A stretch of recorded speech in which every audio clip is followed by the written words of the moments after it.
I have to just get like lunch someday after work drinks.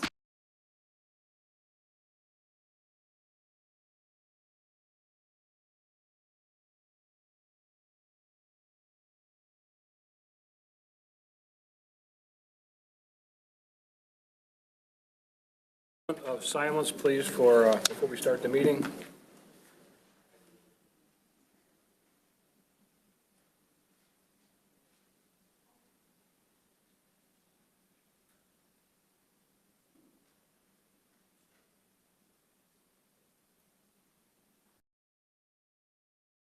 Thank you.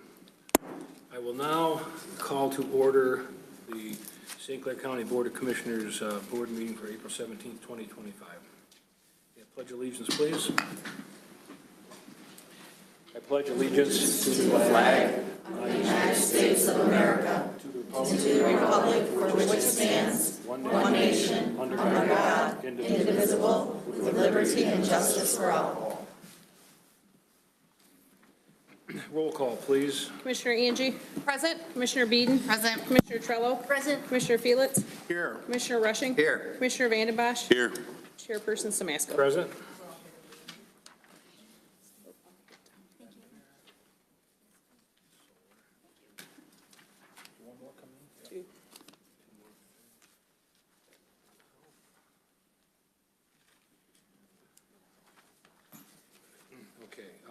Any additions or deletions to the agenda?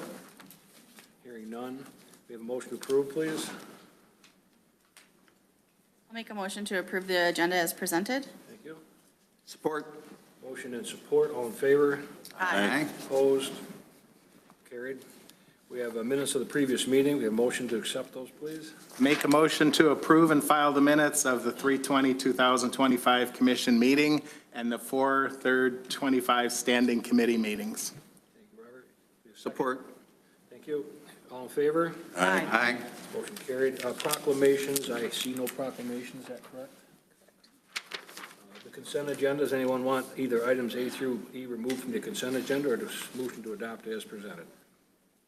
Can I make a motion to approve items A through E on the consent agenda? Second. Motion is second. Any discussion? All in favor? Aye. Opposed? Motion carried. Item 9, reports of standing special committees. So I guess we'll start with Mr. Vandenbosch and work this way. Any comments or?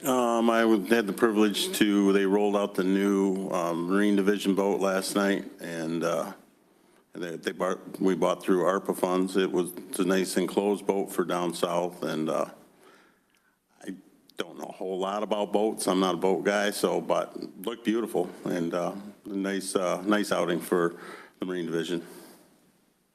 Okay. Dave, anything? I have nothing for tonight. Robert? Did some meetings with elected officials and with some citizens in regard to community and economic development. I expect to have some type of report available to the board at the next meeting. Anything else? No. Okay. We have anything from Jolie?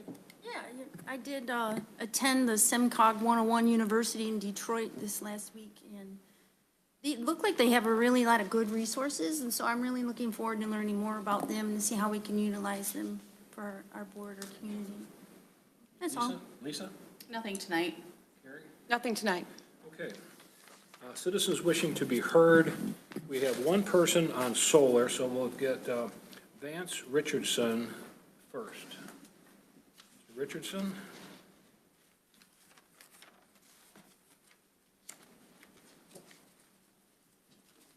Vance Richardson, Fort Gratiot. I was here last night, but I also wanted to make a couple additional comments on things that kind of came up that kind of struck me. One I was somewhat vaguely aware of when I first started looking into solar.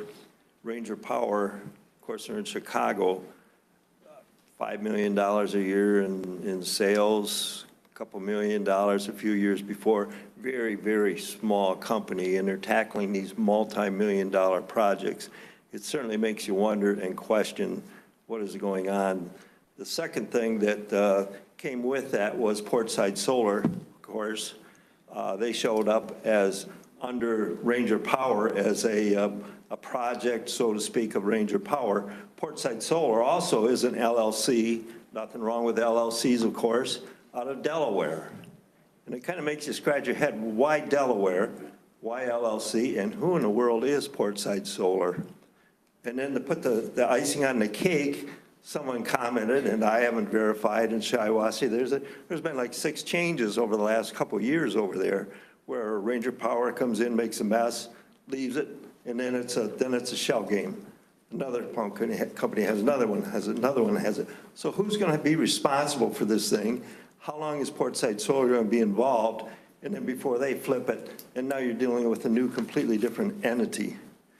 The last thing that came in that kind of smashed me in the face was, if there's a storm and these are glass panels, someone commented in Florida that the hundreds of acres of this shattered glass throughout their fields ruined it for the person with that property.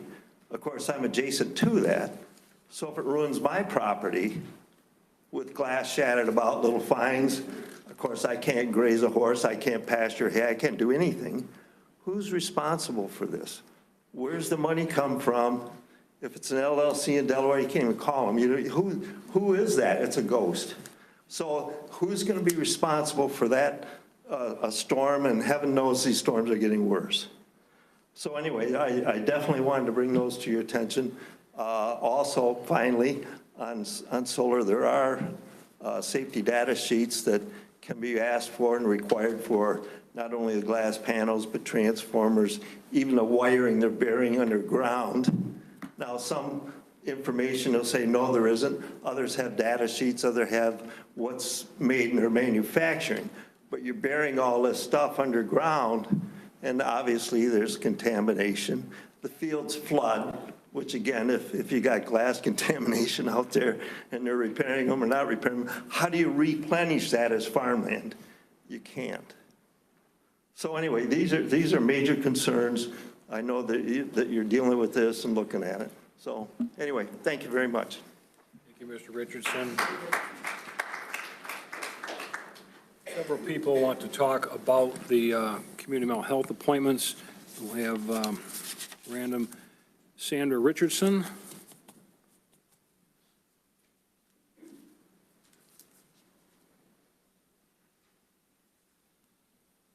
Good evening. I just wanted to come here tonight and say we have some great candidates for this board, and I would like to recommend Dr. Kathleen Albright for this position. I believe she would be a new person to this board, but would be a great asset. I think her energy would bring a lot of ideas, and I think she's very concerned about anything that comes forward in this community. So I would just like to say I've seen some of her work since she's been in the community, and I think it would be beneficial to have her on this board. And she will remain active in our community either way, but I think having her on that board would be a nice diversity for her. Thank you. Thank you. Vicki Blackburn.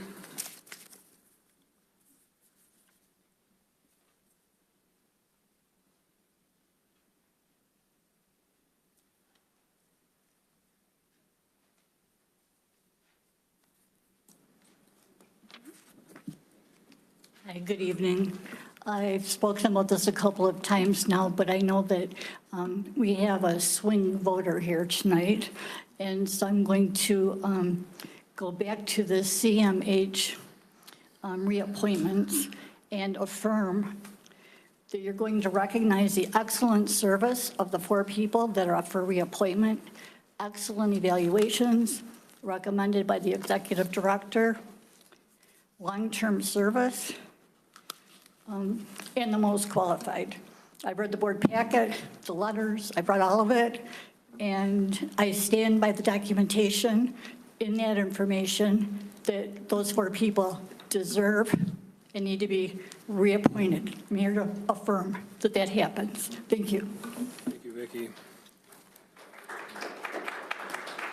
This one is Eileen Tesh.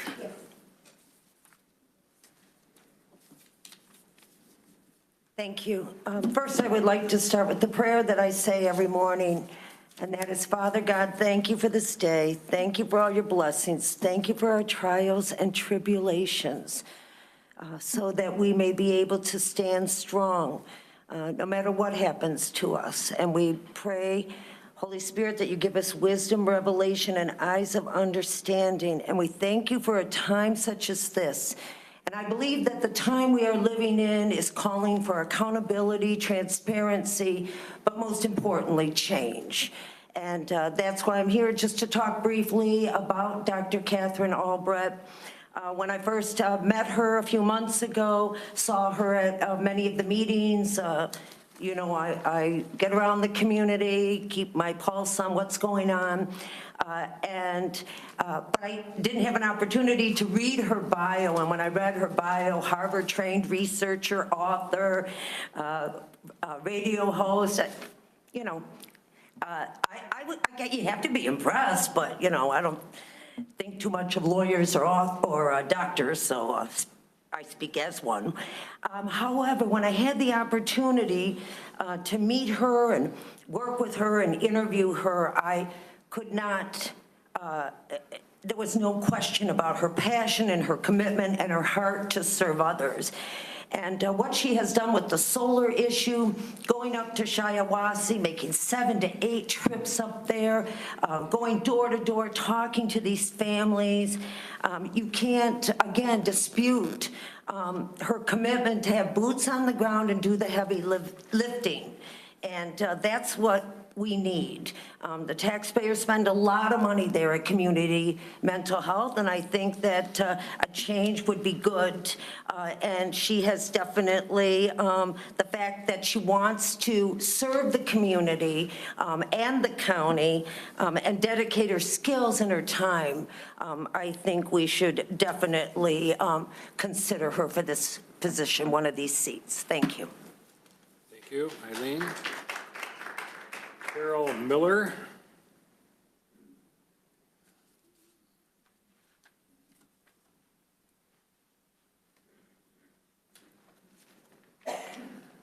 Good evening, everybody. First off, Ms. Vicki Blackburn spoke of how great it is that many people have applied, and she's absolutely correct. But you have to ask, why have so many people applied? It's because we want change. There's things that are wrong, and we need to have change. Being on many boards is an alarm going off, and one incumbent spoke on how proud she was to be on so many boards. To me, a huge red flag goes off when they talk about that. You can't have your hand in so many pots and do a good job, especially with human beings. There's actually no to little oversight with the CMH board and with the advisory board. You have the same chairman on both. Many of the same members also are on both boards. So how can that be an oversight? Did you know that there are 3 open meeting violations in their meetings that I looked at? And I only went back 2-3 years worth. So where's the leadership and the oversight? And speaking of attendance, attendance is very poor with some of them, of the current board members. Some come late, some come and leave early, some do virtual meetings, which should not be allowed anymore, and some don't even attend consistently. There's no show, this shows me it shows me a lack of priority, a lack of true willingness and dedication to serve.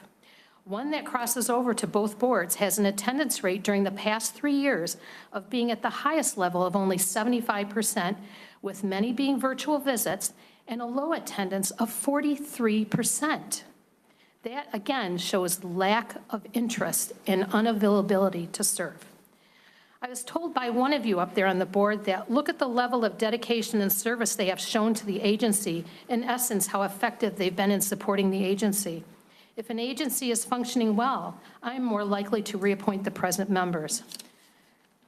Well, look over the gallery. See that there are affected people by a failed system, one of whom has a family member that was groomed by a CMH employee.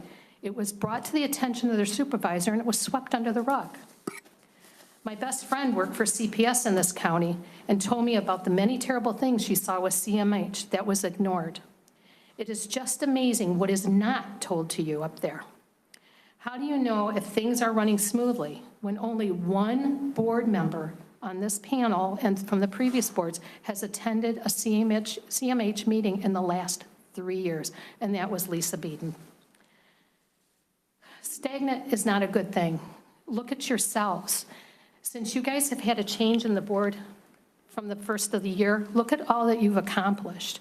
You look at the stagnant people on the board of CMH, it's the same stuff over and over again. Catherine Albright is what you need to have on that board to make change. So thank you. Thank you. Now, Kathleen Albright.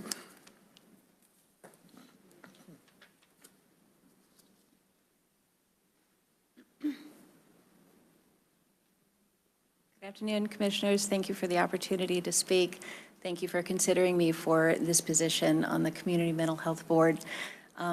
You all know, I think, my background. You've all gotten the letter, and I've spoken repeatedly about my work in solar, but there are some things that I think the board does not know and maybe should know. One of them is I wanted to talk about some a very direct impact that I had on an affected community a number of years back. I had written a book on microchips and have opposed the use of implantable microchips. And there was an assisted living facility in Florida, which was quite a bit in the media, where they were implanting people with Alzheimer's who had no family members to give permission. They were putting microchip implants into those people and to promote the Verichip Corporation. We staged a march and a protest and a candlelight vigil outside. We did a prayer outside the facility. And together with the help of Associated Press reporter Todd Lewin, who extensively reported it, we put an end to that. Not only that, but I traveled from state to state introducing legislation that we helped author to prohibit the use of any employer or government from requiring a microchip to be implanted into a human being for any reason.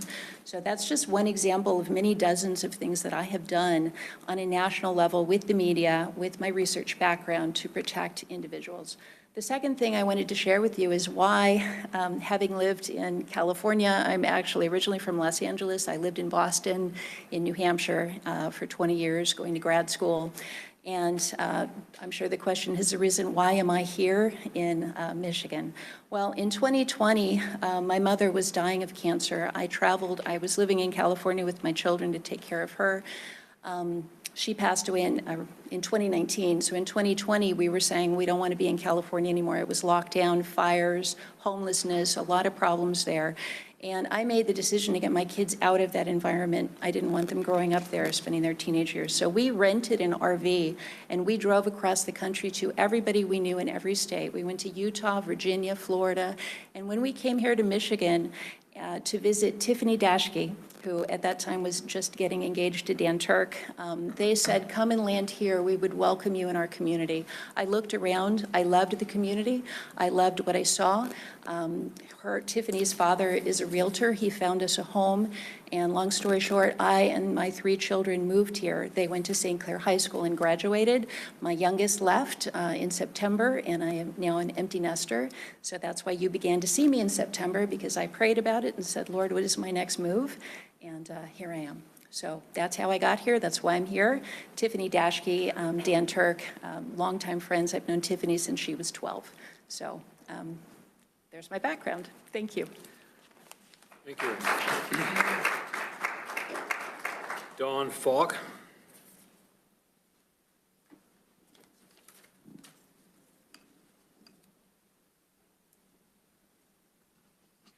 Good evening. I'm here to speak tonight about the application of Dr. Catherine Albright to the at-large Community Mental Health Board of Directors position. In my own personal opinion, Dr. Albright would be a tremendous asset to the CMH community. The Dr. Albright that I know is a kind, loving, caring, genuine person, a lifelong advocate of all people and their environment, both physical and, most importantly, their mind, body, and soul. Dr. Catherine is able to speak to people of all walks of life and is very empathetic. She talks to people, not at them, which we all know is a real skill that not a whole lot of us are blessed with in these turbulent times. She looks for the kindness in people and sees the potential of what they can become. She always makes time for you. A recent example are the residents of Shiawassee County. These vulnerable residents are surrounded by industrial solar installations causing great anxiety, depression, despair, and other physical ailments. Catherine is out there being their staunchest advocate, and in fact brought several of them to a recent hearing on the physical effects of solar installations to tell their stories, to aid in drafting regulation to protect the residents in St. Clair County and perhaps throughout the state of Michigan. And who knows, maybe even the state of, or not the state, but the United States, across the states. Catherine Albright is a very professional, highly educated individual with a doctorate in human development and psychology from Harvard University. I believe her to be extremely qualified for a position on the board of directors for community mental health. It would be very refreshing to get a fresh set of eyes on our community mental health board. Please consider voting for Dr. Catherine Albright for the at-large position for the board of directors for community mental health. Thank you. Thank you, Dawn. Jill Bartow.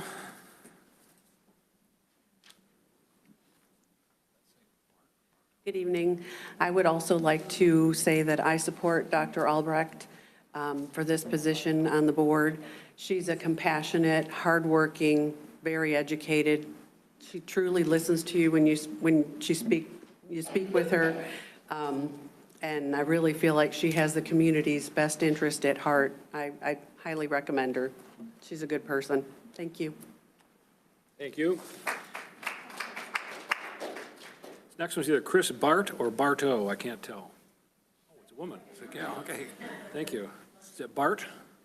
Part two of the Bartow sisters. I also recently met Dr. Albrecht during the solar and have watched her from a distance and up close. Speaking to her, not only is she qualified with her education, her background, she is truly caring, has spent so much of her time just, giving it to the people, knowing how important this is and how this solar issue was affecting us all, and watching her just such a sweet soul. It makes me proud that she could be part of our community with this, and I really hope that she gets on the board and feels like she truly would be an asset. Thank you. Thank you. Different topic next. We have one person who wants to speak on jail video visits, Kevin Watkins. Kevin, you want to come on up?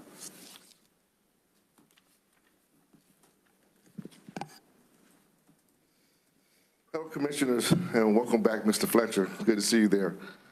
We always wish you well. Well, I have one thing, but now I have three things to talk about within my 3 minutes. Quickly, one is I want to mention some of those microchips. That's one of the things that is pros and cons to everything. That was I can understand the sad stories, but let me give you one good story. We know with patients with Alzheimer's advance, sometimes they wander off and get lost.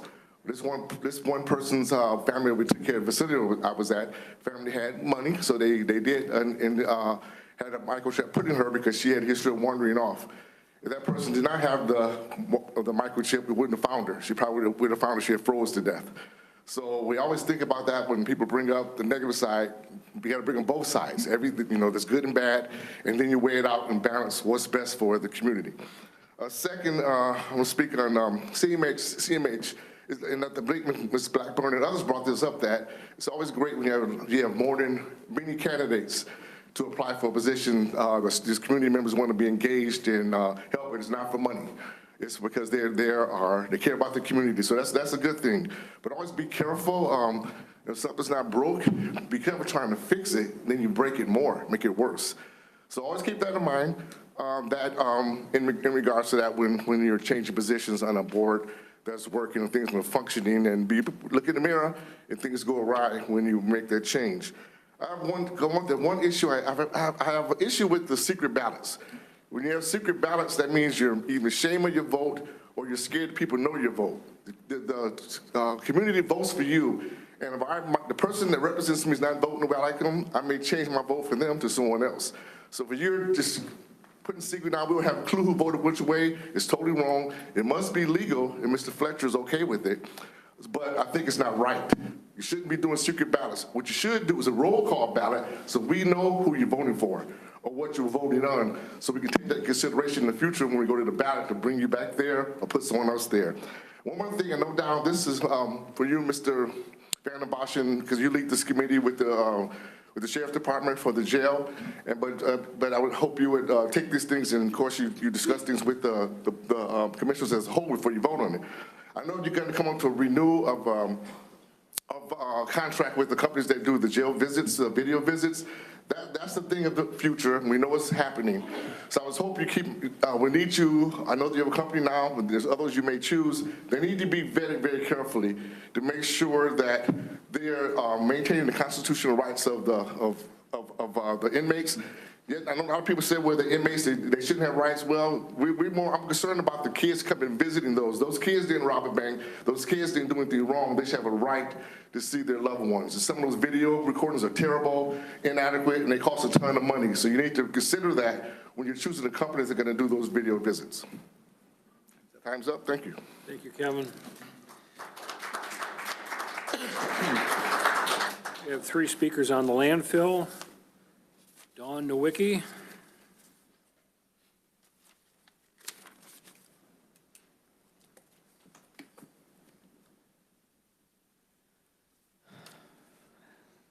So I see that the Eagle consent order came in and it did not revoke the operation of the bioreactor.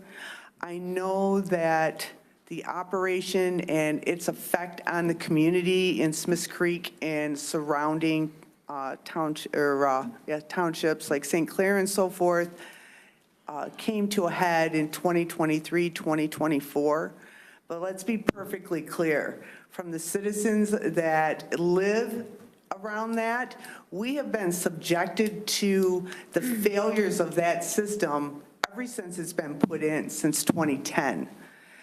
In the summer times, the odors from that, and we're not talking about landfill odors, we're talking about sewage odors that we're subjected to, and we lose, I would say 10 to 15% of the time that we can enjoy in our backyards, because who wants to have a barbecue when you got to sit in something that smells like a shit house?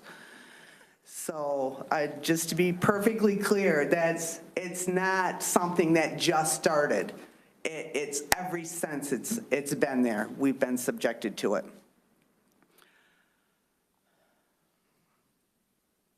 And I also understand that the county owns the property on the north side and the east side of the landfill. I'm assuming that it's in plans to expand it.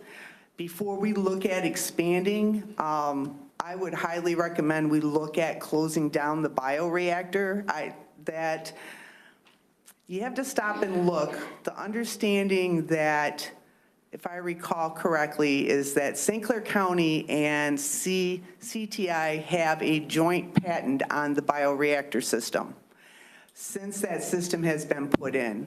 They have advertised across the country to sell those bioreactors to other landfills. They've sold exactly 0. So either the rest of the country doesn't realize how great it is, or they know a lot more about it than what we do, and they're not interested. I think that we need to go back to a simpler form of system at the landfill, that without the high-tech stuff, the more complexity you add to it, the more when we have a failure, you're trying to track down what's failing. And this has failed the community ever since it's been put in. So I just ask that we look at, getting rid of the bioreactor. Thank you. Thank you, Dawn. We have Carolyn Richards.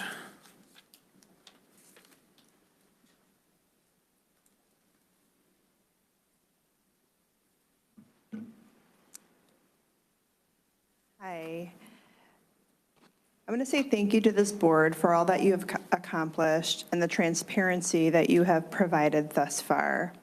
I feel that you truly care about the citizens of St. Clair County. With that being said, I don't begin to know the details of the landfill, or at least all of them. But what I have been made aware of is the $2.3 million that was necessary to address the odors of the landfill that were affecting the surrounding areas and the surrounding citizens.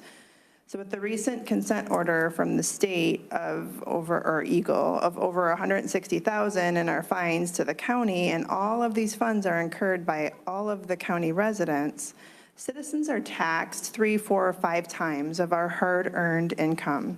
With what is being discovered at the federal level, where our tax dollars are being wasted and fraudulently spent, I'm angry at the repetitive taxation and wasteful spending.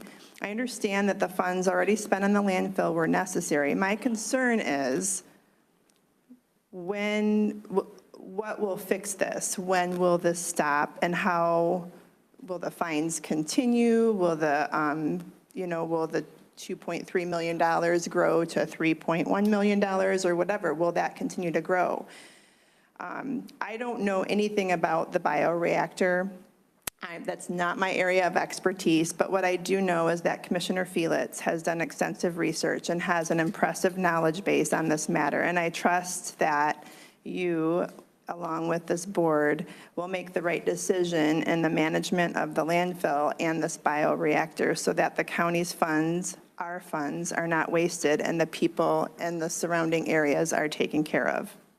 Also, I just want to make note that there is a House Energy Committee hearing in Lansing on April 22nd at 9 a.m. in the Anderson Building, taking up House Bills 4027 and 28, and that's regarding appealing, I believe, part of the PA 233. So if any of our local officials would like to testify to that committee, Representative Pauline Wenzel, Wendzel, you can contact her through the house.mi.gov. So thank you. Thank you, Carolyn. Last one is Gary Lokers.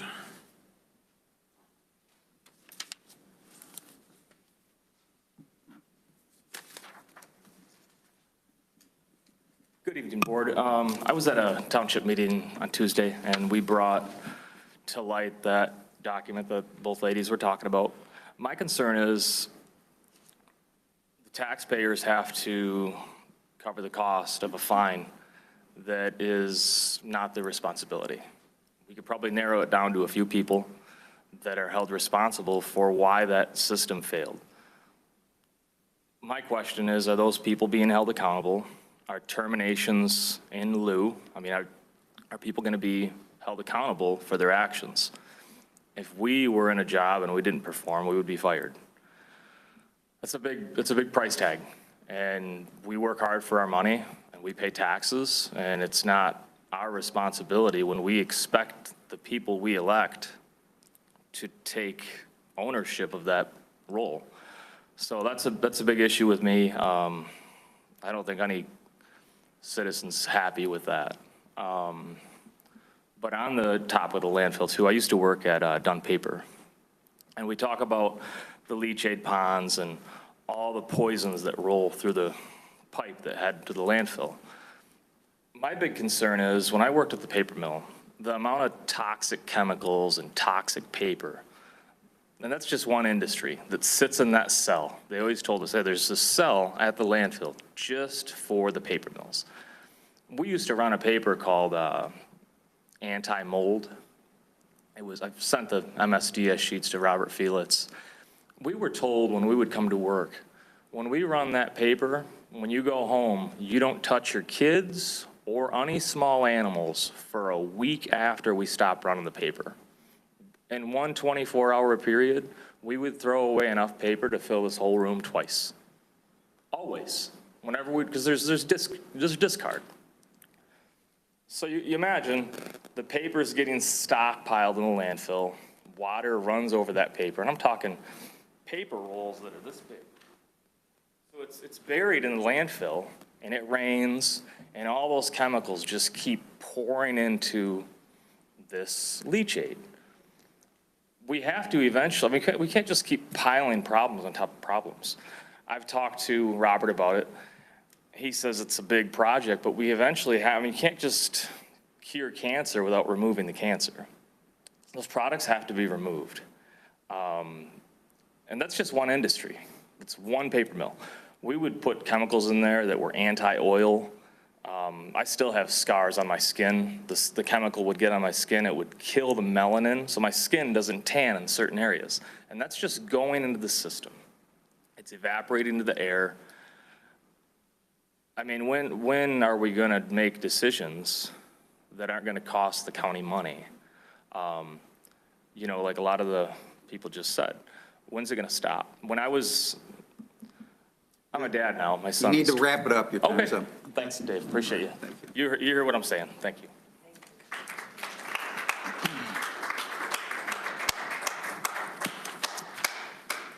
That was the last of the public comment.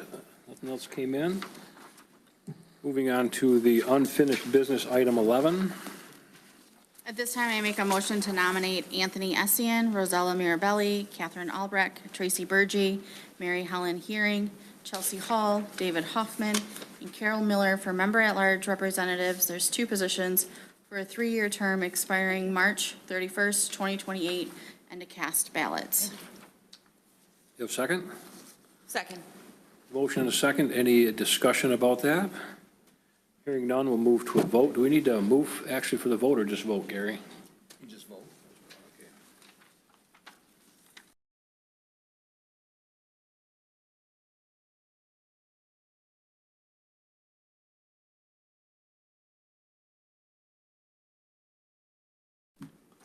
Everybody should put their name on their ballot, so. It's listed on there. Is it on there? Just for the record, I have no problem doing a roll call vote. I have absolutely nothing to hide about my vote. If the board's willing to do that, I'm willing to do that. There's nothing hidden because the ballots are kept and they have your name on it, so everybody can find out exactly. Okay. I was going to ask about this. That's public information. Sure. So, plus, you can call the commissioner. I mean, if I called you, you'd tell me how you voted, right? I mean, There's nothing secret. how hard is that? You know, so.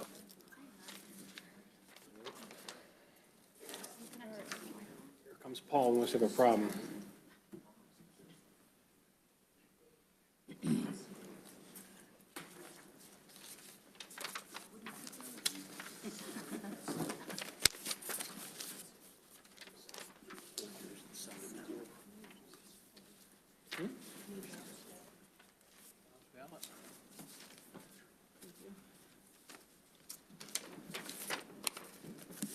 See, that's what they look like. They just put the name right on. Yeah, that's how it's supposed to be done. I don't know that I could, but. It wouldn't click out.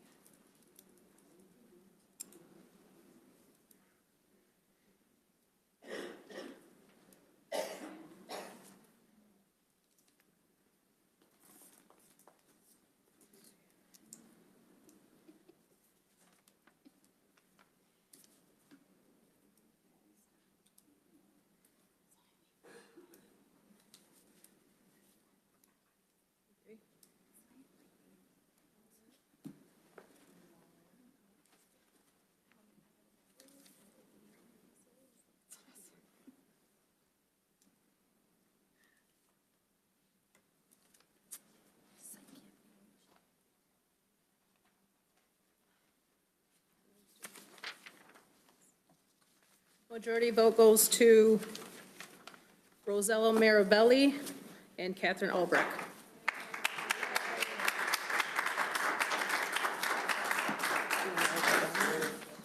Okay, no further old business. Moving on to item 12, new business. May we have a motion on item A, please?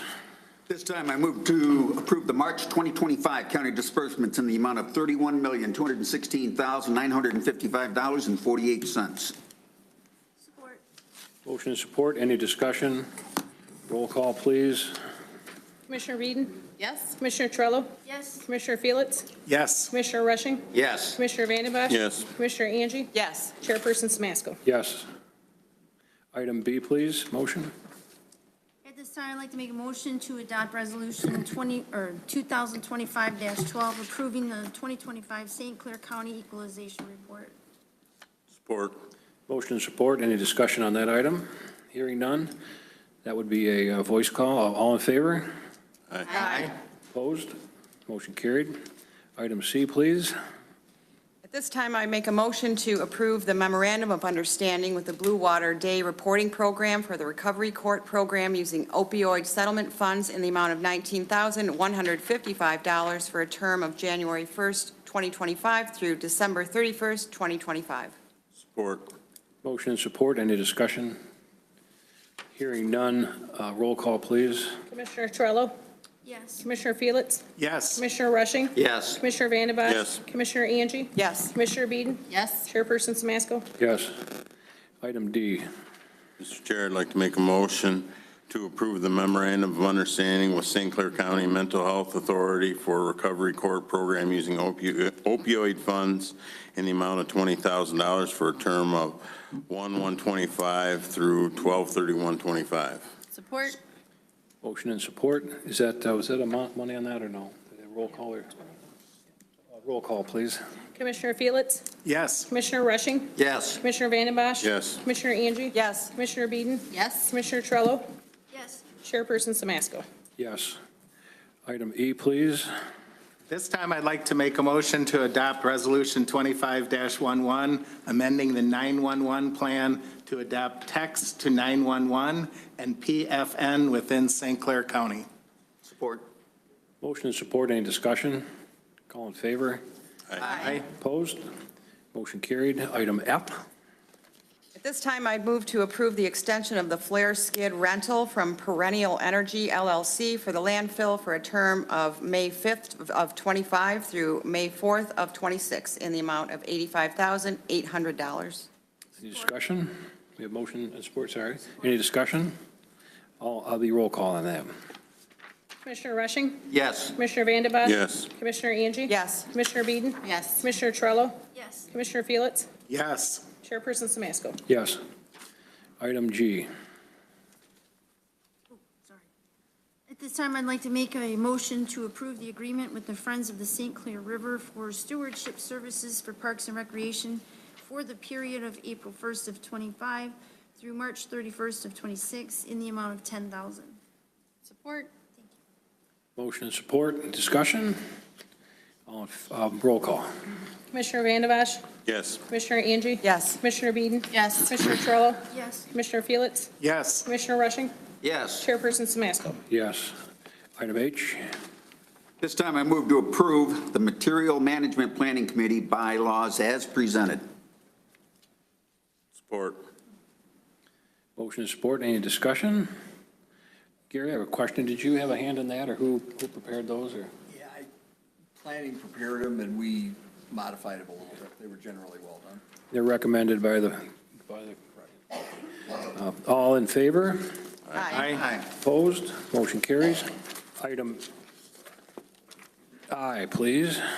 This time I'd like to make a motion to approve the 2025 survey and remonumentation grant agreement in the amount of $85,140. Second. Motion is second. Any discussion? Roll call. Commissioner Angie? Yes. Commissioner Beeden? Yes. Commissioner Trello? Yes. Commissioner Felix? Yes. Commissioner Rushing? Yes. Commissioner Vanden Bosch? Yes. Chairperson Samasco? Yes. Item J. At this time, I'd move to nominate Colleen Provost and Linda Taylor for appointment to the Parks and Recreation Commission as member-at-large representative for the remainder of a 3-year term expiring December 31st, 2027, and cast ballots. Support. Motion and support. Any discussion? All in favor? Aye. Oh, we got to vote on that? Yep. There's only, we're voting for 2 and there's 2 on the ballot. Nope, you got to vote for one. Oh, vote for 1. I'm sorry. Okay. Thank you.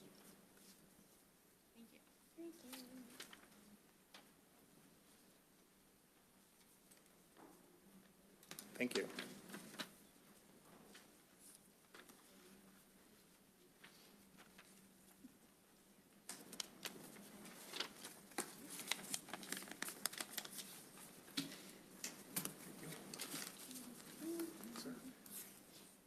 We got names on it. Look at that.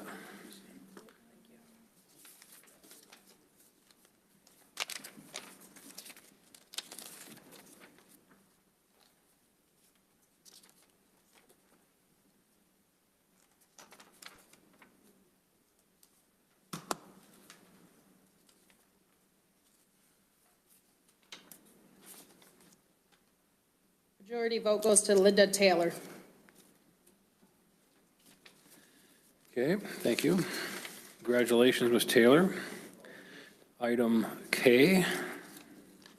At this time, I'd like to make a motion to approve the contract with Mead and Hunt for the threatened and endangered bat survey and agency coordination for the airport in the amount of $24,574. Second. Thank you. Motion and a second. Any discussion? Roll call. Commissioner Beeden? Yes. Commissioner Trello? Yes. Commissioner Felix? Yes. Commissioner Rushing? Yes. Commissioner Vanden Bosch?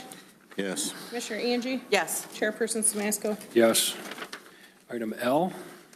Mr. Chair, I'd like to make a motion to approve the lease assignment and consent of owner for hangar number 10 at the airport from Ronald Sample to Robert Toms. Support. Motion and support. There's no money amount on that, so we'd ask for all in favor? Aye. Opposed? Motion carried. Item M. This time, I'd like to make a motion to appoint Susan Rao to the Materials Management Planning Committee, representing Materials Recovery Facility Operator for the remainder of a 5-year term expiring November 21st, 2029. Support. Motion and second. Discussion. All in favor? Aye. Opposed? Motion carried. Item N. At this time, I'd make a motion to approve the Addendum B with Valvoline, Inc. for fleet maintenance for a period of May 1st, 2025 through April 30th, 2026, in the amount not to exceed $36,000. Support. Motion and support. Roll call. Commissioner Trello? Yes. Commissioner Felix? Yes. Commissioner Rushing? Yes. Commissioner Vanden Bosch? Yes. Commissioner Angie? Yes. Commissioner Beeden? Yes. Chairperson Siemasko? Yes. Item O. This time I move to withdraw from the I-69 Next Michigan Development Corporation. Support. Motion and support. Any discussion? Just slightly. Pardon me? I didn't support this when it was initially, and I still do not support it. I don't think it's in the best interest of St. Clair County. Anyone else? You'll do roll call on that. Now, this is a motion, so a yes is wanting to withdraw. A no is not withdrawing. Commissioner Felix? Yes. Commissioner Rushing? Yes. Commissioner Vanden Bosch? Yes. Commissioner Angie? No. Commissioner Beeden? No. Commissioner Trello? Yes. Chairperson Siemasko? Yes. Item P. At this time, I'd like to make a motion to approve the grant agreement with Health Management Associates Incorporated in the amount of $25,000 for the period of April 1st of '25 to October 25 of '26 for the use of medications for opioid use disorder in the intervention center. Support. Motion and support. Any discussion? Roll call. Commissioner Rushing? Yes. Commissioner Vanden Bosch? Yes. Commissioner Angie? Yes. Commissioner Beeden? Yes. Commissioner Trello? Yes. Commissioner Felix? Yes. Chairperson Siemasko? Yes. Item Q. At this time, I move to approve the Eagle Administrative Consent Order for the landfill as presented. Support. Motion and support. Any discussion? I have some. Before we do that, Bob, Gary, why don't you give us a little background on this, and then we'll have Bob and whoever else wants to talk. Just pretty much Corporation Council business. Yeah, so what happened is obviously the landfill encountered problems with odors that were emanating from the landfill. Complaints were made to Eagle. They investigated. It's a violation of the permit to have those odors escape from the landfill. And so what they could do is do nothing. And the county was moving at a pretty brisk pace and spending a lot of money to try to correct the problems. Or they could try to get the county to agree to a consent order. So that's what's in front of you tonight.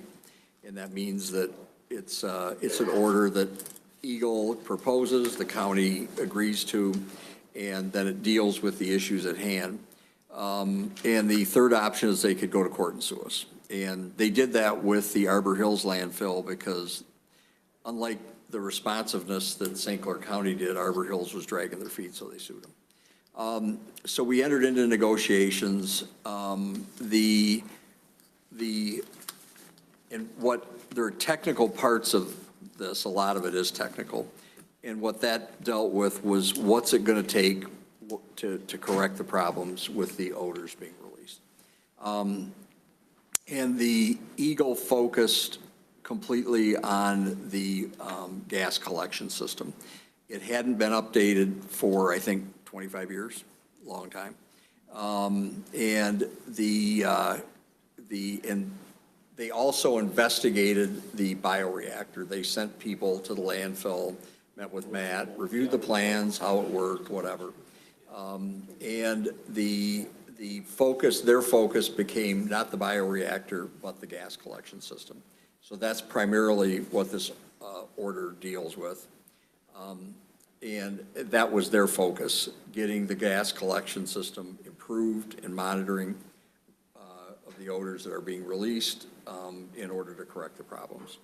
Then there were some legal parts of it, and obviously the fine, which has been mentioned. They started a lot higher than we ended up, but in the fines, they're not something arbitrary.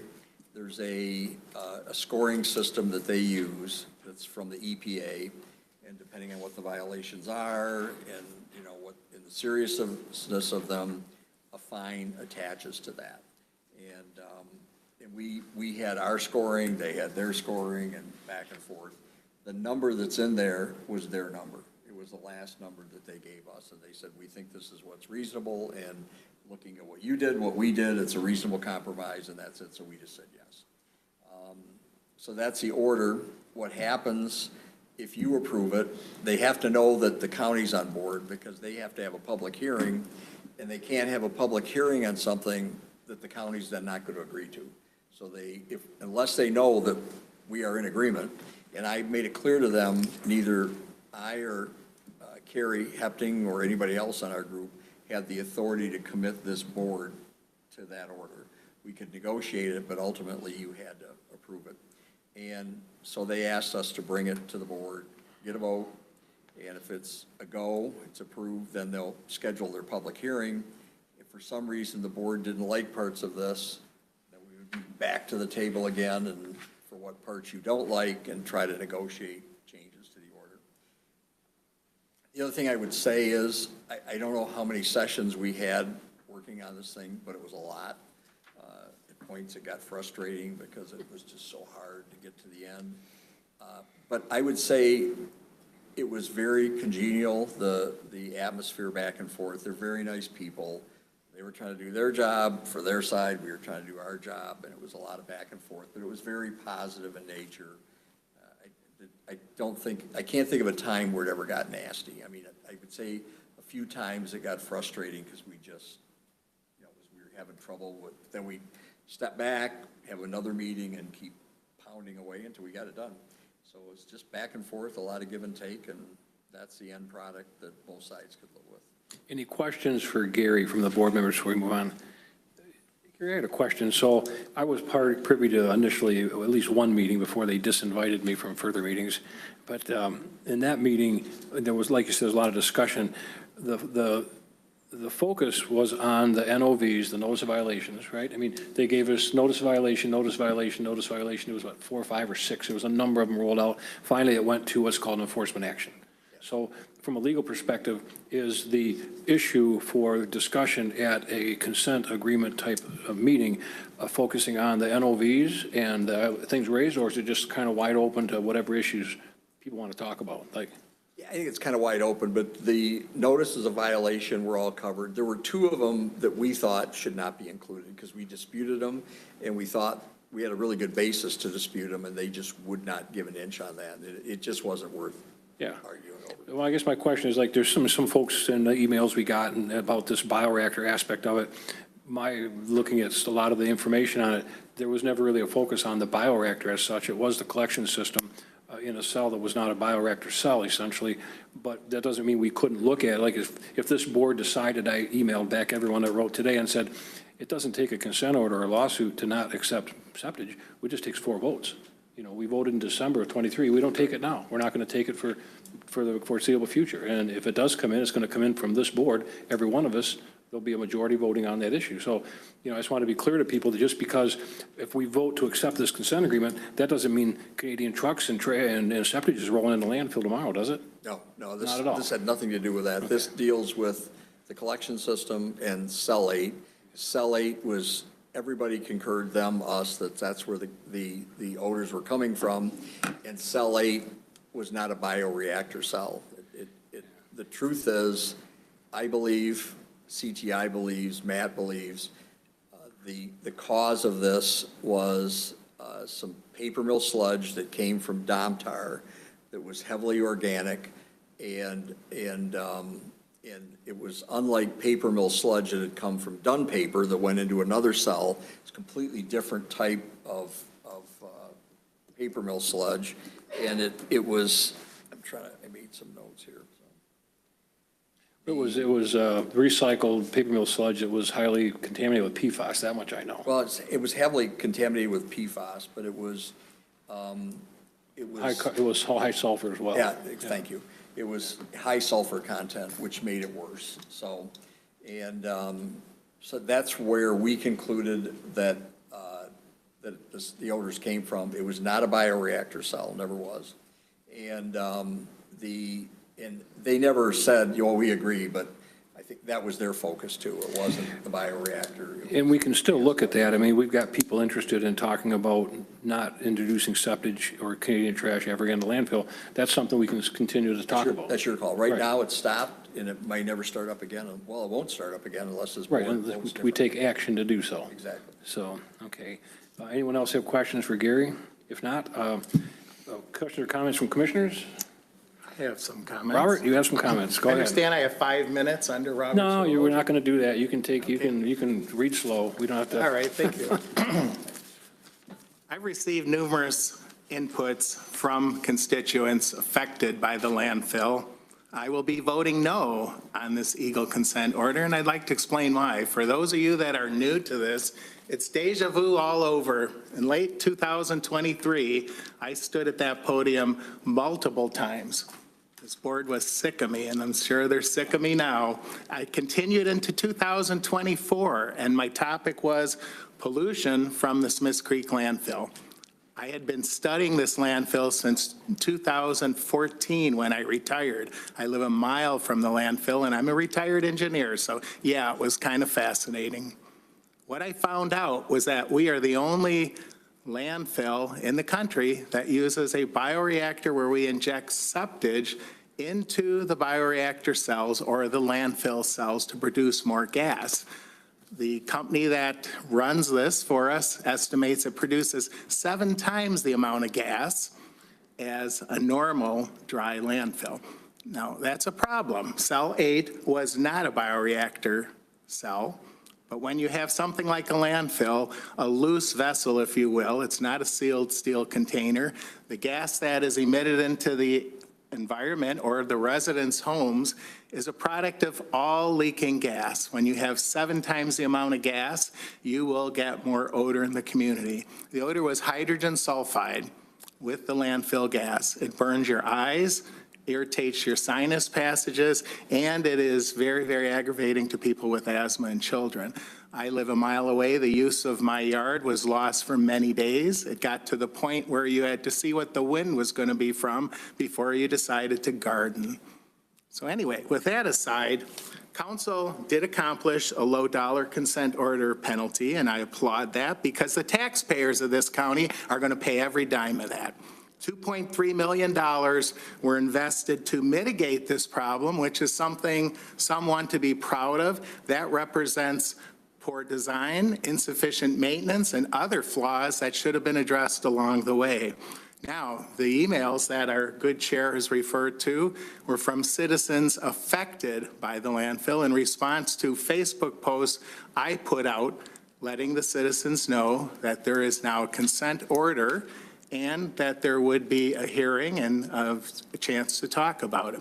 That's a reasonable way for a modern commissioner to communicate with the public. I was dismissed in our chair's response as a social media influencer, and he indicated he knows quite a bit about it. Well, in speaking with our administrator controller a few weeks back, I learned something interesting. There are exactly 2 engineers employed by St. Clair County.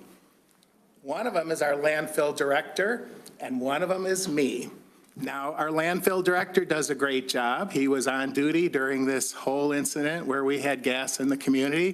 CTI was the company that was running the landfill, basically. They'd been around since mid-2008-9. They also hold the patent, as someone has pointed out. I, on the other hand, was a private citizen that wrestled with the help of our residents this county to the ground, got Eagle involved. There's still a pending class action lawsuit. I could not discuss this up until now because the enforcement action, we were advised not to discuss it, wisely so, because it would potentially add to the enforcement efforts. I tried to add to the enforcement efforts with the concurrence of our chair. Back on December 19th, I sent a letter to the enforcement team. And I'm not going to read the whole thing, but it basically says that, hey, I'm just a private citizen. I've been elected. I'm coming on the board. I ask that you show us leniency because the residents will be paying for this mistake. I said, Commissioner Bohm, the biggest proponent for running the landfill for maximum profit, is gone. I ran for county commissioner, live a mile away. The citizens are going to be expecting me to stand up for them in our district, which I intend to do. I also stated I expect that the Eagle enforcement would address the bioreactor. I saw that as an issue because not only did it contribute to overall odor, but it also provided the profit motive. Let's run the landfill, make some money, which Jeff Bohm readily admitted. And Eagle, quite frankly, punted on it. They chose not to address it. So here we are, and we're addressing it. There is still a closed session binder, so I can't discuss future directions and things like that. But I can tell you I have indications that that bioreactor is not on the table to go away. And as a resident of that area, I intend to oppose it. Yes, we host a landfill in our community. We get it, okay. However, we did not give our consent to turning into a gas manufacturing facility with the increased risk of air and water pollution.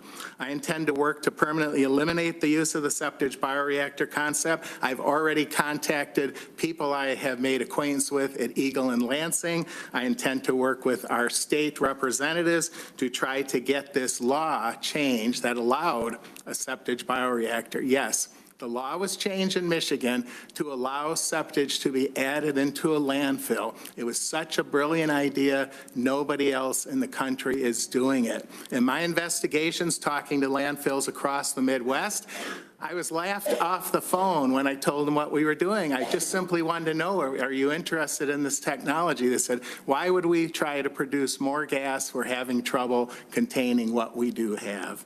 So I asked my fellow commissioners to join me in this effort to protect the residents from landfill gas. You have an engineer sitting on this board that studied this landfill since 2014. You have an engineer in the audience that was on duty when this happened. We are still using the same company, CTI, to run this landfill. Last year, they racked up a bill of over $2.1 million.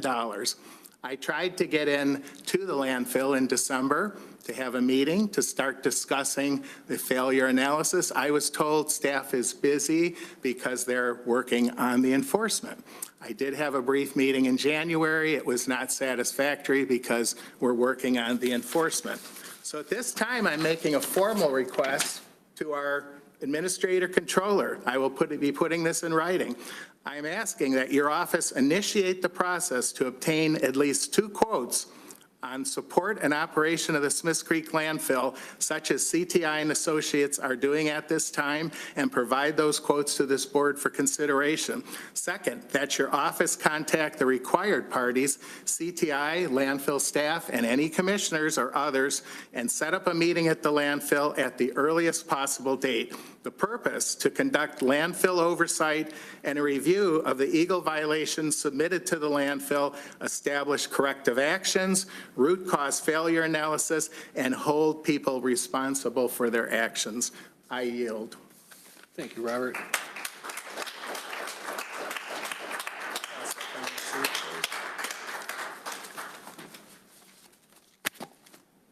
Is this something? That's for you. Oh, for me, okay, thank you. Anyone else have any comments about the consent order?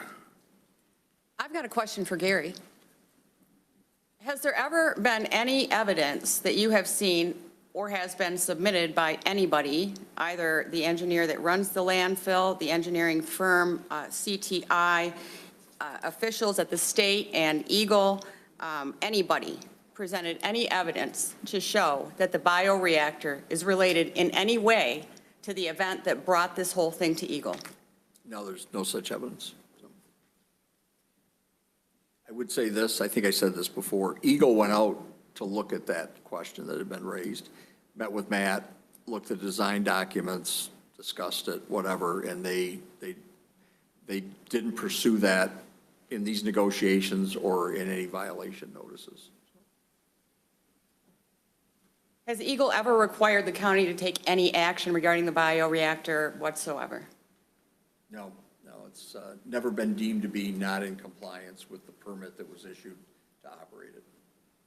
And in fact, the permit that was issued to operate it is still good? Yes. Thank you. I don't have any other questions. Anybody, let me see if anybody else, then you get a second chance. Bob, who goes first? Anybody else have any questions? Dave, go ahead. Yes, very brief. Each one of us represent roughly 23,000 residents. I think there's an awful lot of protections in this consent. I think awful lot of work.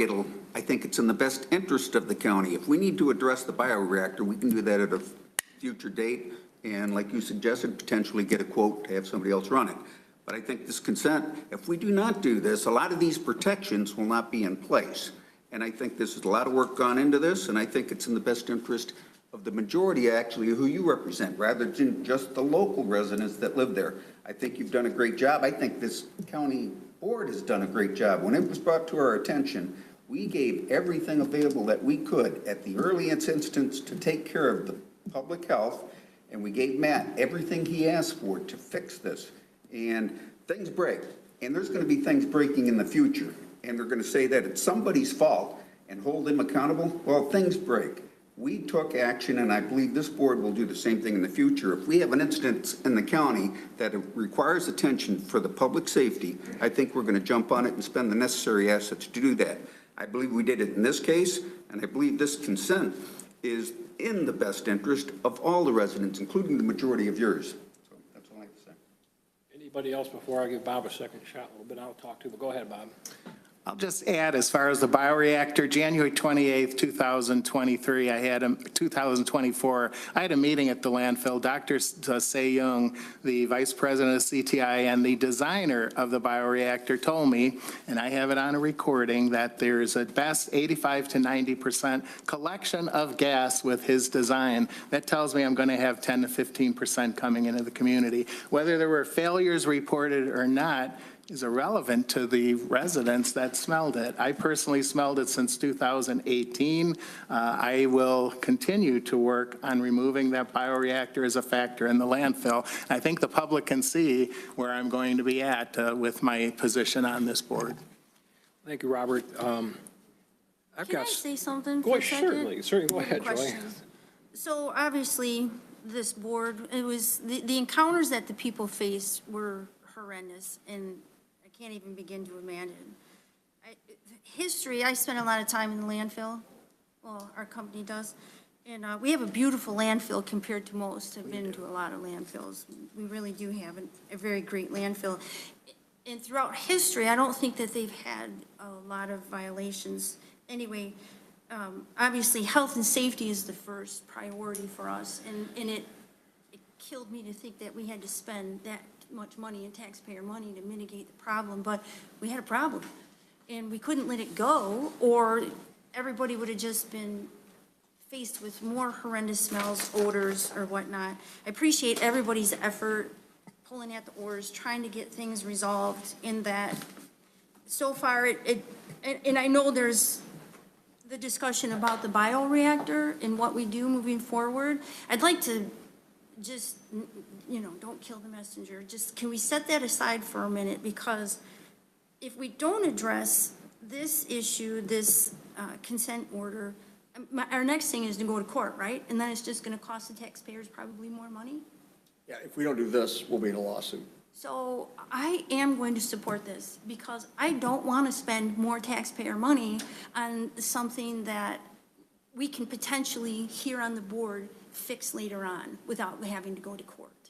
That's just my input, and sorry if that's not agreeable to most people, but I don't want to spend more taxpayer money in court. I know. Thank Well, that's you. a heck of a thing. Yeah, well, Anything else, or all set? Chair? Go ahead, Robert. Thank you, Joy. I appreciate your common sense words, and I am not advocating we spend a dime more of taxpayers' money. I expect there would be 6 votes on this board to pass this consent order. However, I am still going to vote no, because it's important to my residents that they know where I stand.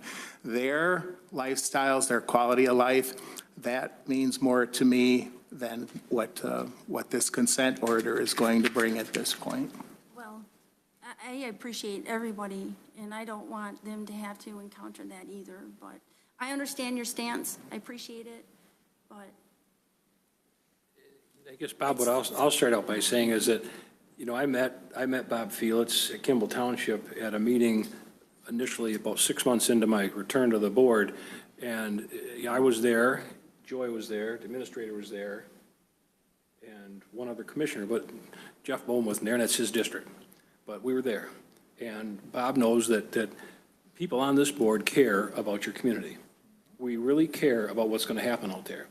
And on this issue of, what we're going to do with the landfill, we have to take this one step at a time. And I don't know from a legal perspective why we would draw into a consent agreement on issues raised by a regulator, issues that weren't raised by a regulator. I mean, see what I'm seeing, Gary? So this bioreactor, we can look at that. We can have 4 votes, and we can dump it. I mean, I made a motion in December, and we had 4 votes with the old board. Well, I think it was unanimous. We just said, no, we're not doing it. Wait a minute. No more septage, no more cleaning trash, ambient air quality testing, water quality testing, clean up your final cover. That was nice, and it was too late. I mean, we should have done it maybe a year before I got on the board. I don't know. But there was a problem that needed immediate attention, and like Dave said, we gave it immediate attention. And if we were neglectful, I don't know that we were, but whatever, rather than go back and try and do the blame game and all that, we focused on getting it fixed and taking care of the odor issue, which I think has improved or maybe been somewhat resolved. But now the next step is, what do we do so it doesn't happen again? And we've had a lot of conversations about that. So what I did, if I look at an issue for the county, if I know what I know, but I know what I don't know. And if I don't know something, it's on me to find out. And I work really hard to find out what I don't know. And, in this case, in this instance with this particular consent order, I'll tell you, there are 26 different compliance requirements.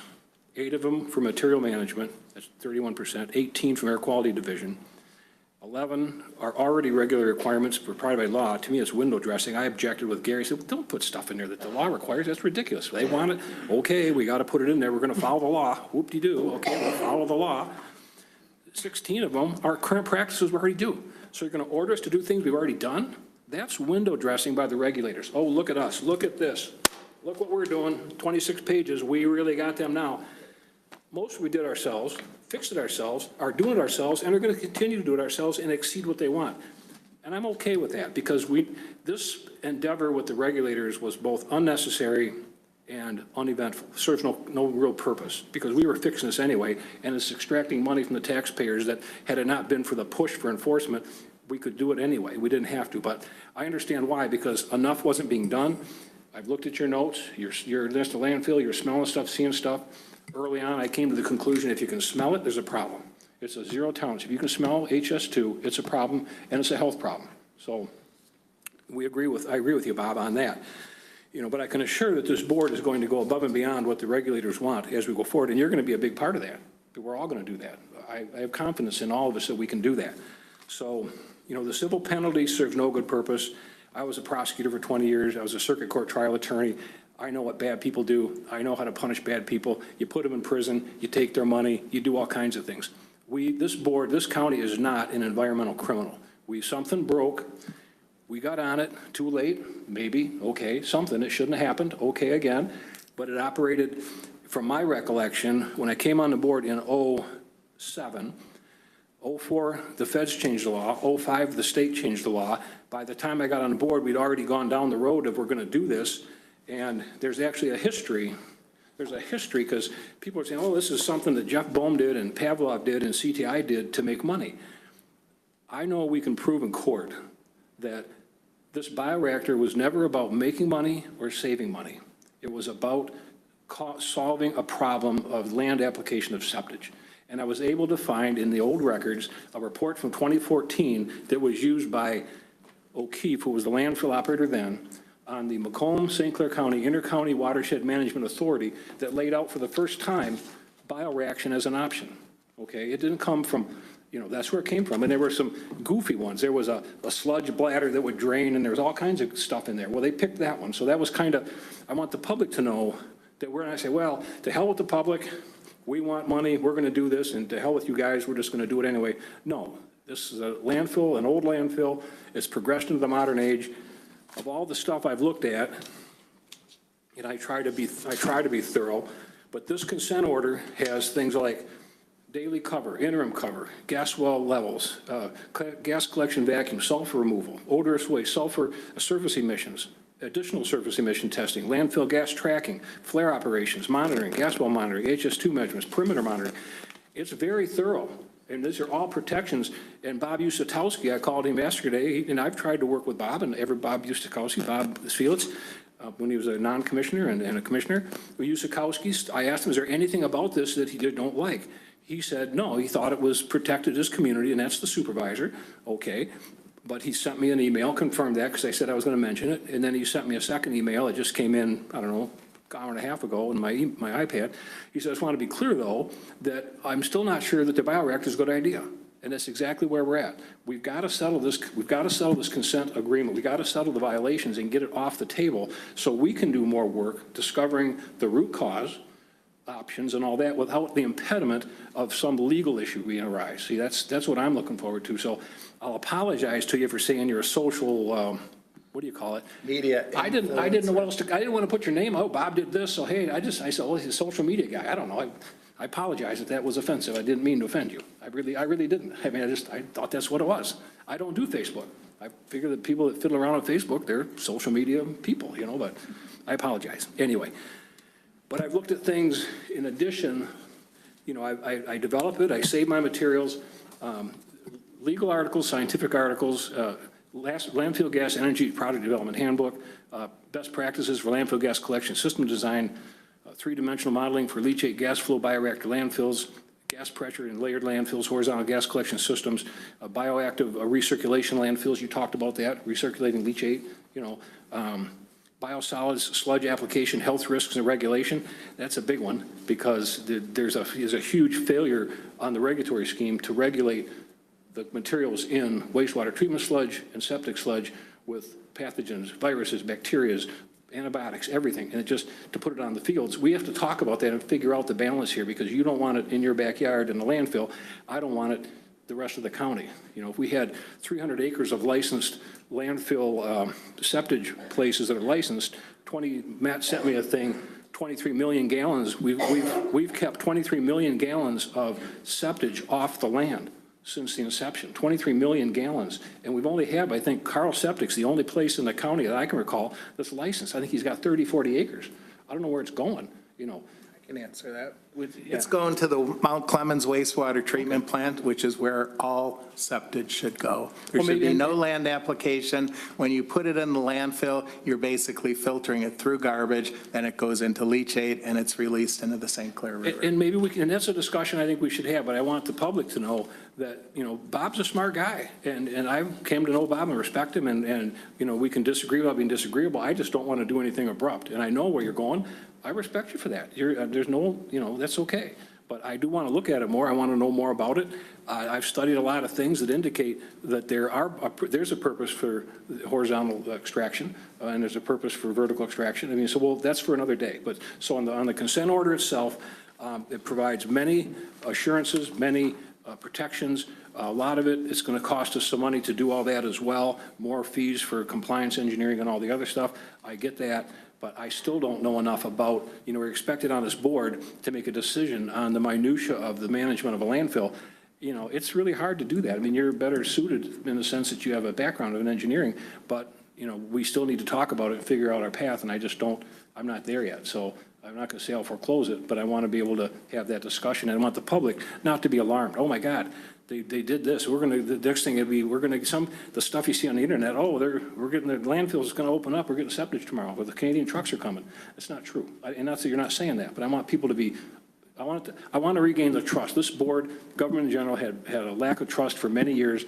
I want to do better. I want to gain people's trust by doing our due diligence, working together and coming up with, good decisions. So I apologize for calling you a social media influencer, but it's the best I could do. So that's all I have to say. I will support it. And anybody else have any comments or questions or?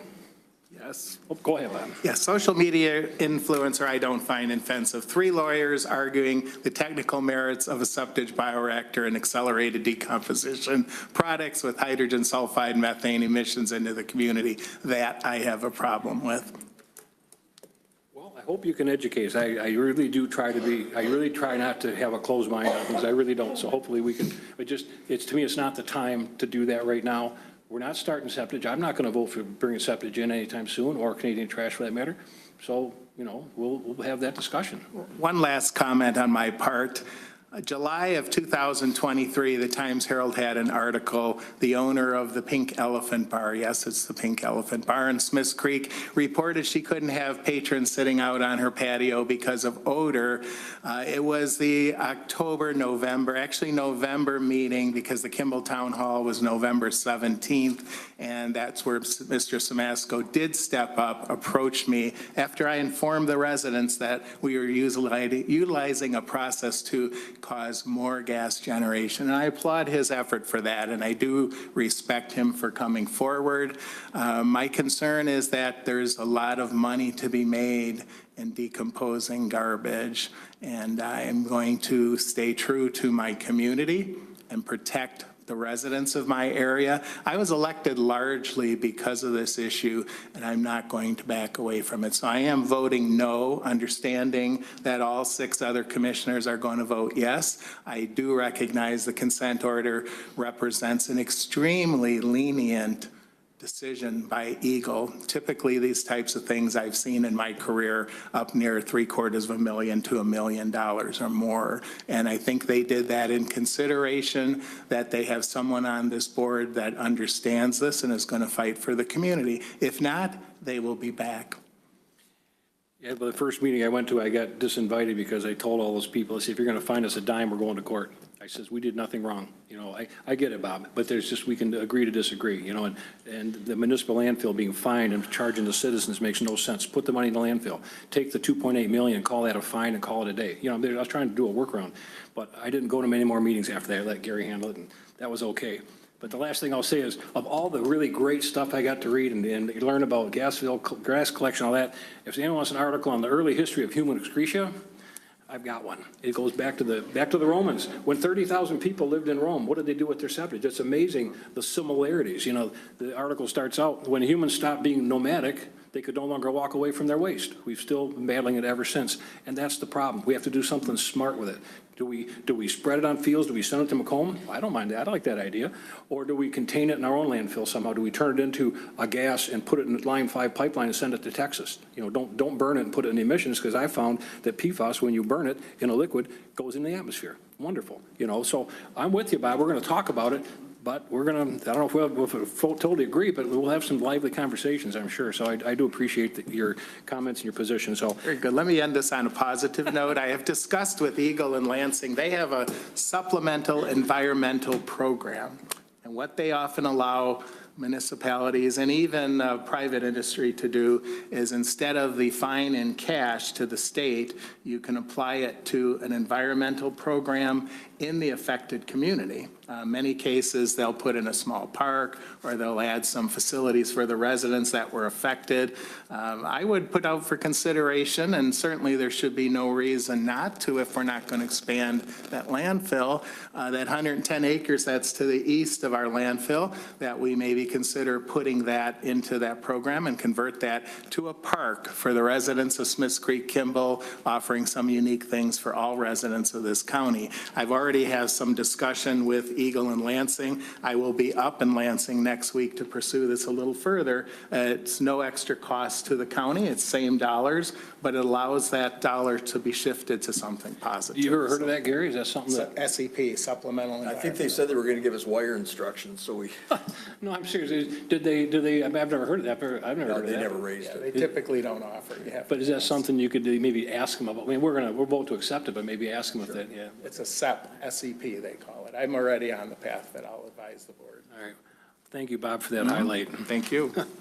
Any other questions, comments, or things? Just one thing. What he's bringing up is, I was a Grand Trunk track supervisor from Detroit to Port Huron to Toledo to Pontiac.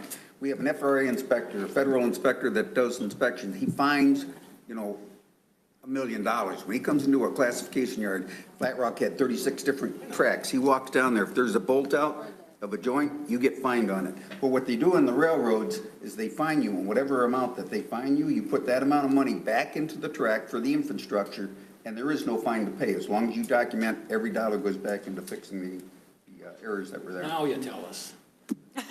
I don't think Eagle does that, unfortunately. I don't believe so. All right, we're going to call a roll, I think we'll do a roll call on this. I mean, that way, everybody's. Commissioner Vanden Bosch? Yes. Commissioner Angie? Yes. Commissioner Beeden? Yes. Commissioner Trello? Yes. Commissioner Felix? No. Commissioner Rushing? Yes. Chairperson Smasko? Yes. Okay. We have one small item left. 15? Oh, administrators, I'm sorry, we're going to skip Carrie. I guess I want to get clarification from the board on Commissioner Felix's request. Before I have staff put together an RFP package, does the majority of the board want administration to pursue ending the contract early with CTI and putting out an RFP to change engineering firms? Not advocating Shouldn't that be put up to a ending. vote? Not advocating ending. Is that, I want me mean, to read that it's- for, text. is that what you want? It's, This is what he's looking for. it's a project to advocate staff time, so I guess I want to make sure that this is something the majority of the board is in I'm favor not of advocating before. ending the contract. I'm advocating How would you feel about this, Bob? Can we add this to a committee next month on those two motions, talk about it and send it to full board? Would that be acceptable? I mean, Does it need to be a motion? well, I would think so. I mean, my own personal opinion is I'm not ready to do that. I mean, I don't mind going shopping, for things, bids and stuff, but I'm not sure that I want to do that at this point. I brought it up on January 2nd when I was sworn in, and nobody was ready to do it then. So when are we going to be ready? It's almost May. I'm just not ready. If anybody else, that's how I would handle it, and contact CTI to set up a meeting at landfill. I was out the landfill yesterday talking to Matt. You can go out yourself, or you want to have, the whole board go out, or what are you talking about? No, whoever is necessary. I want a formal meeting. Who is necessary? I would say a commissioner or two, CTI, Matt certainly. Do you want to see if there's some commissioners want to go out there with you? Just go do it. Sure.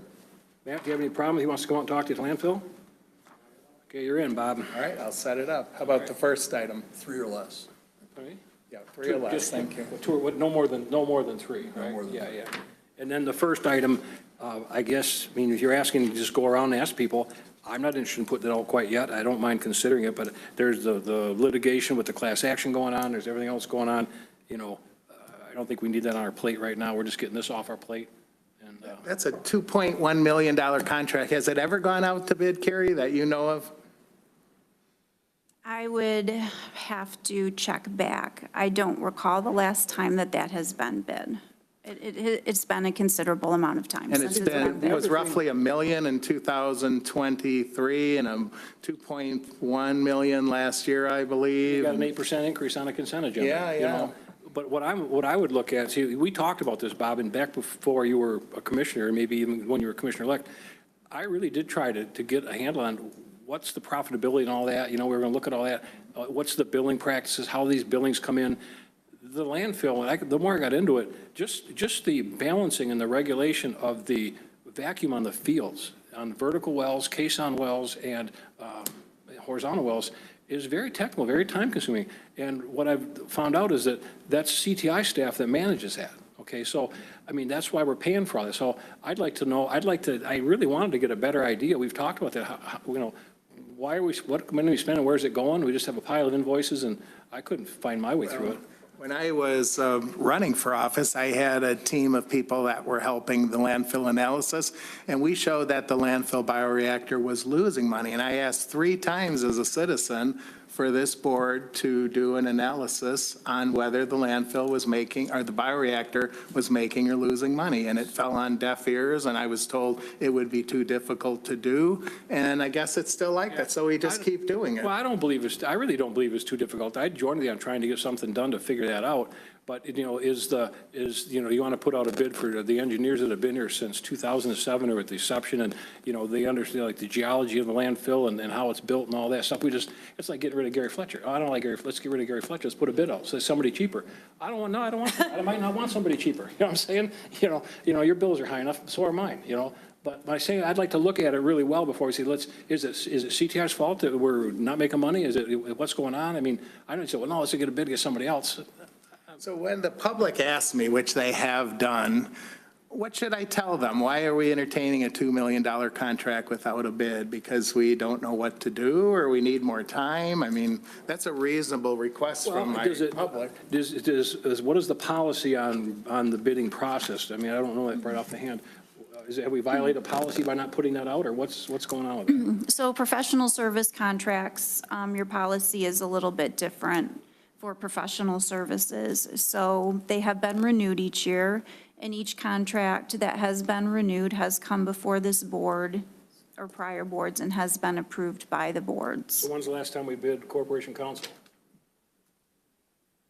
I don't recall legal counsel ever being bid. I'm just saying that's, it's not like, let's do it because we haven't done it. Let's do it for a good reason. I don't know what the reason is. Well, let's just do it. I just want to do it. Spend the money and the time and, you know, I don't mind looking at it. I have 2.1 million reasons, and also the odors from the landfill, which I considered a failure. So, I mean, I can't see how any commissioner can sit up here and argue that which shouldn't go out to bid. Back in January, I believe my words to this board were, what does a company have to do to get fired? I'm still waiting for an answer. You know, I do not make the assumption that everything that happened at the landfill is the fault of CTI, okay? I don't do that. I don't know enough about it. I apologize. I mean, I've been doing a lot of other stuff, and it's a piece I need to look at before I go, we're going to put you out to bid because I think you're at fault. Who's running it? Well, you, Bob.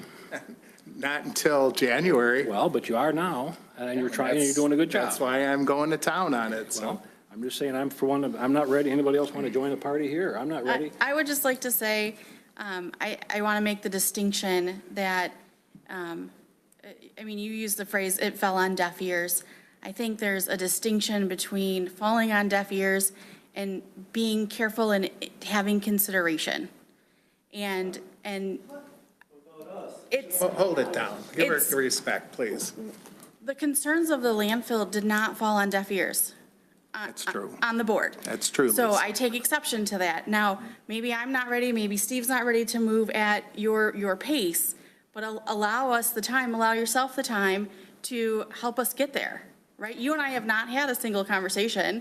I don't have an engineering background, right? So I'm learning on my own, but I think there's opportunity for us to resolve one issue with the consent agreement while we then take a moment to look at the next issue. I don't know that we need to ramrod all of the decisions in one night. No, we resolved the consent agenda, or the consent order, Lisa, so that's done. And thank you for the comment. But I just want to keep bringing it up to this board's attention that this should be put out for bid. You can't have a contract. I was in multi-million-dollar corporations. You can't have million-dollar contracts sitting around not going out for bid. Even if there wasn't an issue with odor, it's irresponsible. And if they're that good, they can bid on it again. Maybe they'll come in better. I think our administrator talked about that, the difference between the corporate world and the administrative world, the government world, that we don't automatically put them out. I mean, in the corporate world, maybe, I'm not a corporation guy, maybe I trust your what you say, but weren't you saying that, it'd be onerous to have a policy every 2 months or every 2 years or every we're just going to automatically put them out regardless of performance? Well, and I think, at your goal-setting workshop, the sheriff spoke on that very well with his example with the inmate medical and how that worked with some of the consistency when you have vendors that are coming in and their renewals are sometimes coming in at 0 or within the CPIU. There's not always a reason to bid things out. A lot of times there's a very good reason to bid things out, but we have had instances where a vendor might come in with a renewal and we bid it out and we end up paying more money and we're still staying with that vendor. So it's not always to our advantage. A lot of times it is, sometimes it isn't. But we have one employee for 50 departments to do RFPs. So to do that volume, to bid every contract out every time, we would have to add quite a bit more staff. All right. Would you say, Carrie, you've been doing this for a long time. I respect that. Would you say that the situation with CTI and the landfill constitutes a very good reason to bid it out? I'm asking this board, if this board wants, the majority of this board would like us to prepare an RFP to bid this out. The contract currently is not expired, so. The first, Can I make a motion then for that, and we'll have a vote, and then we'll see where everybody sits you on can it. always make a motion before you do, we can do that.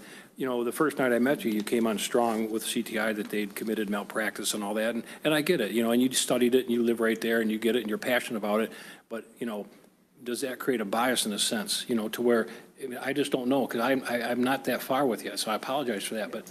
I think I'm pretty impartial. I may seem passionate, but I've done this for many years outside the political arena. So I make a motion that Carrie Hepting obtains at least 2 quotes for the services currently performed by CTI at our landfill. Do I Point have of a order. second?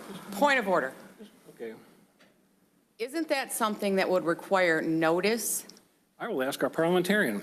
What do you think, Gary? I mean, I don't mind taking a vote on it, but does it violate a rule of, it's not on the agenda. I tried to put it on for next week or next month. He doesn't like that. I mean, we can put it on for committee and send it up like we normally do, or just. Yeah, typically, things like that would be on the agenda, but I would say, I think it kind of ties into the consent order. And really, it would be just not voting to make a change, but just voting to ask Carrie. To direct our administrator. Submit an RFP. It's not a quote. It's not, it would have to be a full-blown RFP for a multi-million-dollar contract. There It's gonna isn't. take a while and- You can't call an engineering firm to get quotes for a multi-million-dollar I would contract. recommend we allow that just because it's courteous to Bob, and, we'll go. We could put it on next month if you like. We can stall it for another 4 months. No, I if mean, you'd like. as board chair, I'm going to say that, we can always move to suspend the rules if it's a rule violation. Gary says it's not. I'm going to still with our parliamentarian. He's made a motion. If there's no second, it's going to fail for lack of second. I haven't heard a second. Is there a second? Well, if I can speak before giving a second or not. Well, sure. Yeah, go ahead. What I'd like to say is, I also have an engineering background, so I have a lot of things to do with understanding stuff. It's been requested by our chair to have this put on a committee, and there's going to be an awful lot of work put into this, and there was no notice, and to say that this has been put aside, I disagree with it. We've had an awful lot on our table. We've addressed an awful lot since you got on the board. This board has got its membership now a lot because of you and other people. This board, I think, is going to work very well. I think that we have protected the residents, and I think that in the best interest of this county and the money to be spent, rather than giving her direction tonight, I think we should use our standard get some more research, talk to Matt Williams. He can tell you a lot more about what's going on there. He can get us more information, and then put it on committee, and then we can have a full discussion that night, potentially for final action. And to say this has just been set aside, I disagree with that premise. We've had an awful lot on our table. That's part of this here, too. And all of this, or a lot of what we've done, is to protect the residents over in Kimball Township. And I'm not sure if we put this out, we're not going to be wasting money in taxpayer dollars if we don't even have the discussion to get a little bit better education, each one of us. So I would definitely, and I always say this, I'll support any motion made. I may not vote for it, but I think we should all be held accountable for votes. So if you have a motion, I'll put it out there. I would not support it, but I want us all put on record. I think wait until our committee meeting is the proper thing to do to where we can get more information, every one of them.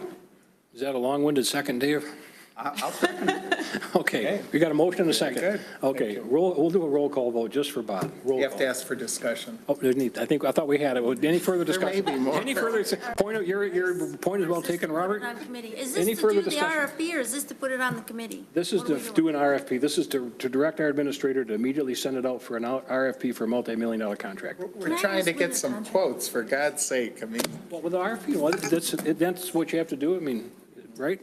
To get a quote? The RFP means they've got to respond, it's statewide, they're qualified, what landfill experience they have, what work they've done with the types of things we have, what their rates are, you know, That's what their you want, Bob. references. That's what you yeah, want. just get some quotes. Okay, Let's see if they're competitive. Let's see if other companies are interested. So the vote is, a yes vote means we send it to, out to get competitive bids immediately. A no vote means we don't do it now, perhaps never or whenever. So I'm going to call a roll call vote, yes or no.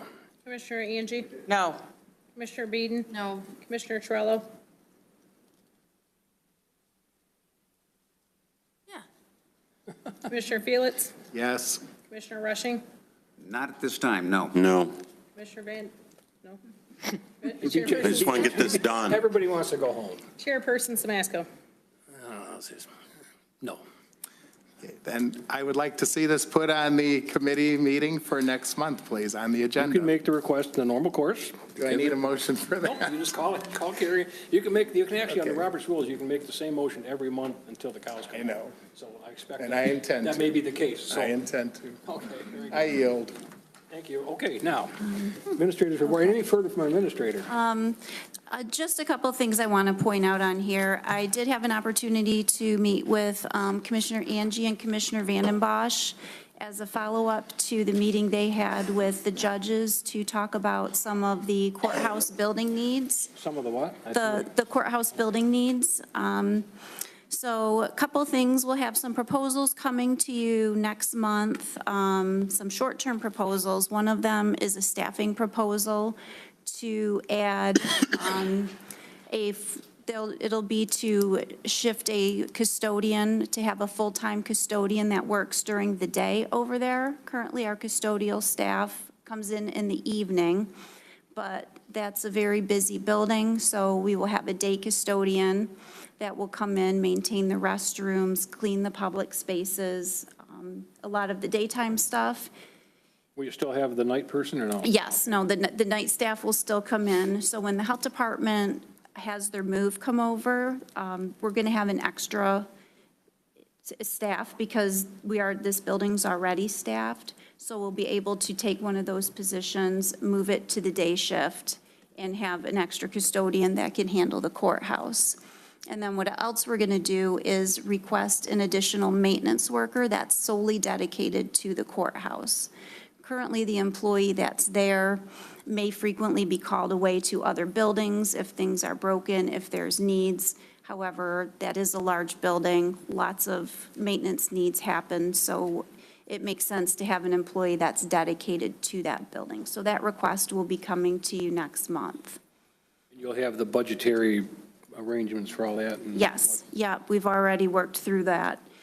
Then on a larger scale, I know we've talked about some of the other needs, elevators, sally ports, but a lot of security layouts of the building. What really needs to happen is we need to do a full analysis of that building. what needs to happen to bring it up to current ADA standards, full condition, plumbing, electrical, just to see what that path forward would look like to renovate that building to meet our And needs. that's a process you can take care of that's administrative, right? Yes. And so you're just letting us know that's what you're going to do. Yes, that's what we'll be working on, is that RFP. There are firms out there that have done courthouse-specific, so they have experience doing courthouses, that type of thing. So we're working on that scope of work, and we'll get that RFP out here shortly. Thank you. Good job, Carrie and Dave. That's good. I'm glad to see it. So. We'll also be coming forward on the heels of this consent agreement. You know, as you mentioned, Commissioner, there are a lot of items in there, so we will also have a staffing proposal for the landfill. There's a lot of regulatory things, a lot of monthly things that are required, so we will be having a staffing proposal to ensure that all of those items can be handled. And so the landfill staff isn't overwhelmed, so you'll be seeing that coming forward as well. Other than that, I think everything else is on the report that you can see, unless you have any questions on that. Those were just the things I wanted to point out. Any questions for our administrator? We need a motion on that RFP that she just referred to. I'm not being facetious, I'm just trying to illustrate what's the difference. No, she didn't ask for guidance. She's just going to do it. So that's fine. She wanted the guidance, wanted to know what the flavor of the board was. I mean, did you object to her doing that? Have an opportunity to vote, so. Well, no, but just and a question and discussion, do you have an objection to her putting out that for? No, let's move on. Thank you very much, Bob. For once. No, where are we at here? I should know that. Okay. Receive and file, right? Mr. Chair, I'd like to make a motion to receive and file packets are sent to commissioners, places, and any other information presented. I'll support. Motion and support, all in favor? Aye. I'm going to back up a little bit. We need to move to accept the administrator's report. I think I missed that. I'll make a motion to accept the administrator's report. Support. Motion and support, any discussion? Bob, you want to talk about that? I'm good, thanks. Okay, good. All in favor? Aye. Thank you. Adjournment. Anyone care to move to adjourn? Motion to adjourn. Support. Any discussion? Favor? Thank you. Aye.